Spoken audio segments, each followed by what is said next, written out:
Le système de la bourse du carbone, un outil qui rate sa cible et nuit au secteur agricole.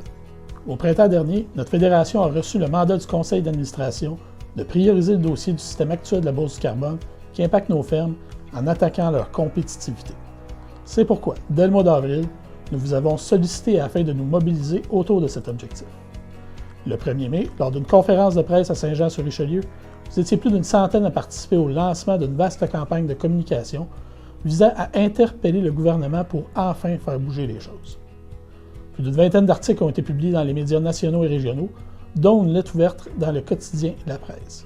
Au niveau des médias sociaux, de la publicité a été diffusée tout l'été pour faire connaître notre message. Quelques-uns d'entre vous ont d'ailleurs accepté de fournir des vidéos témoignant de leur réalité avec cet enjeu. Notre campagne a fait du bruit et au cours des mois, la Confédération, les producteurs de grains du Québec et d'autres fédérations régionales ont emboîté le pas.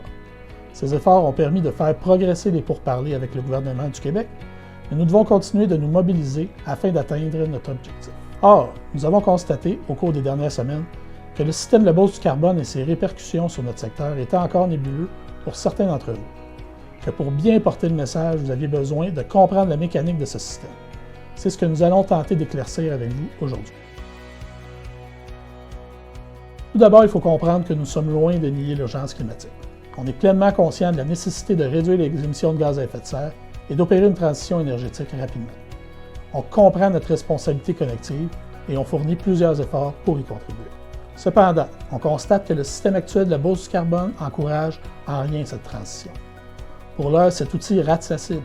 Il ne freine pas les grands pollueurs qui refilent leurs factures, entre autres aux productrices et aux producteurs agricoles. Mais précisément, c'est quoi la fameuse bourse du carbone? Le Québec est l'une des deux seules juridictions en Amérique du Nord, avec la Californie, à avoir adopté un système de plafonnement et d'échange des émissions de gaz à effet de serre, communément appelé le SPED. Ce système de mise en marché du carbone a été mis en place au Québec pour réduire les émissions de gaz à effet de serre. Il fonctionne en fixant un plafond d'émissions pour les grands émetteurs qui doivent ensuite acheter des droits d'émission pour couvrir leurs émissions de gaz à effet de serre ou réduire ces dernières. Ces émetteurs-là sont les établissements industriels comme les alumineries, les cimenteries, les raffineries, les usines de produits chimiques, les aciéries ou les mines, les producteurs et importateurs d'électricité, et les distributeurs de carburants et de combustibles utilisés au Québec, comme l'essence, le diesel, le gaz naturel ou le propane. Ainsi, 4 fois par année, le gouvernement organise des ventes aux enchères d'unités d'émissions auxquelles seuls les émetteurs et les participants inscrits au marché peuvent prendre part. Les émetteurs doivent couvrir leurs émissions, c'est-à-dire se procurer un droit d'émission pour chaque tonne de gaz à effet de serre qu'ils ont émis dans l'atmosphère et les remettre au gouvernement. À la fin d'un exercice donné, ils doivent remettre suffisamment d'unités pour couvrir leurs émissions, à défaut de quoi des pénalités s'appliquent.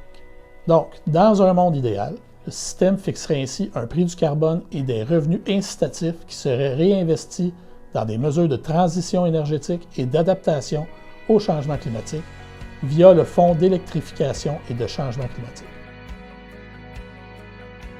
Le gouvernement du Québec verse l'intégralité des revenus provenant du marché du carbone au Fonds d'électrification et des changements climatiques. Il s'agit d'un fonds qu'il administre lui-même et qui contient un excédent maintenant évalué à 1,7 milliard de dollars.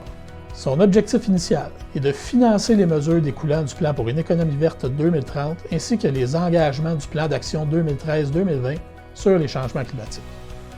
Voilà donc comment fonctionne le système en théorie. Mais en réalité, les émetteurs refilent la facture des droits d'émission aux entreprises, notamment nos entreprises agricoles.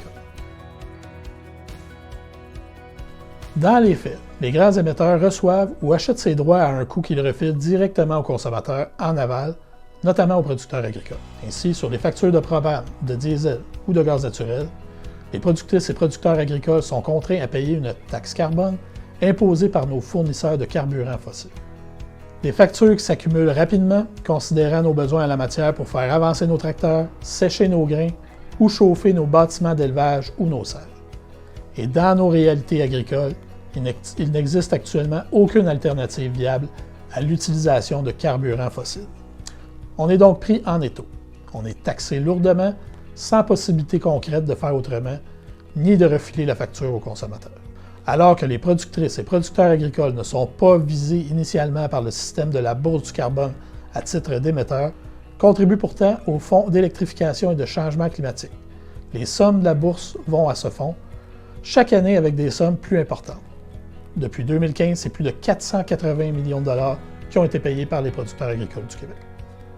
Donc, ceux qui sont censés être pénalisés pour leurs émissions n'ont en réalité aucun incitatif réel à les réduire. Ils envoient simplement la facture ailleurs. Le système fait en sorte de surtaxer nos activités sans améliorer réellement la situation environnementale du Québec. À l'heure actuelle, seule notre province est assujettie à ce mécanisme. Dans un secteur comme l'agriculture, où aucune alternative viable n'existe encore pour remplacer les carburants fossiles, cette politique devient tout simplement un fardeau injustifié qui, du même coup, nuit à la compétitivité des entreprises agricoles québécoises. En effet, de leur côté, les producteurs des autres provinces et des États-Unis poursuivent leurs activités sans avoir à payer ces coûts supplémentaires.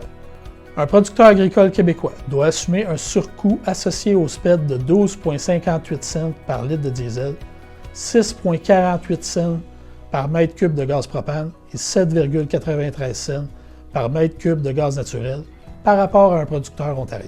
Ça équivaut approximativement à 10 % de plus que nos homologues ontariens pour le diesel et à environ le quart de la facture pour le propane et le gaz naturel. En moyenne, chaque ferme québécoise paie entre 8 000 et 10 000 $ par année de plus que ses compétiteurs uniquement à cause du système. Dans plusieurs secteurs de production agricole, cette somme est bien entendu plus élevée, et ce, dans un contexte économique déjà fragilisé.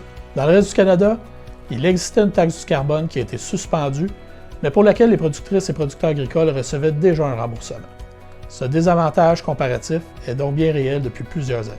Donc, en exemptant l'agriculture de la taxe carbone et ultimement en l'abolissant, Ottawa comprend une évidence que Québec refuse d'admettre. Le secteur agricole ne peut pas absorber ce fardeau supplémentaire, un fardeau qui s'ajoute aux autres enjeux économiques, territoriaux et climatiques dénoncés depuis plus d'un an dans le cadre de nos mobilisations. Comme mentionné plus tôt, les producteurs agricoles québécois ont payé plus de 480 millions de dollars en frais refacturés liés à la bourse du carbone depuis 2015. Par ces sommes, le secteur agricole a contribué au Fonds d'électrification et de changement climatique significativement, mais moins de 4 % des fermes québécoises ont bénéficié d'un réel soutien de ce fonds dans le cadre de la transition écologique. Cette contribution faramineuse n'a donc été accompagnée d'aucune amélioration significative des conditions pour réduire nos émissions. De plus, le manque à gagner s'accumulera d'année en année si le gouvernement n'intervient pas rapidement, considérant que la contribution probable des agricultrices et agriculteurs au cours des 5 prochaines années sera entre 400 et 500 millions de dollars et sera grandement supérieure au soutien annoncé par le gouvernement dans le cadre de ses programmes liés au fonds, qui est de 187 millions de dollars. Notre demande est claire. Les entreprises agricoles doivent obtenir un remboursement du gouvernement pour les sommes versées dans le cadre du SPED. Et ce, non seulement pour les montants déjà engagés, mais aussi pour tous ceux qui seraient facturés par les grands émetteurs à l'avenir.